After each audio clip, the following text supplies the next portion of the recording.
So I'm gonna add some compression to this. Let's see what we got. I think I'm gonna use,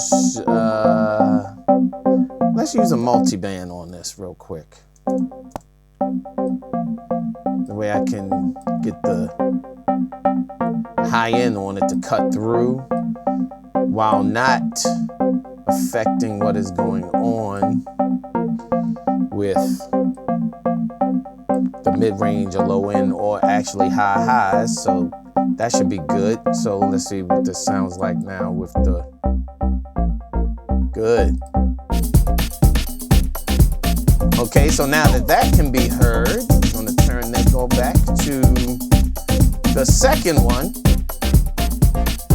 which is the one I love.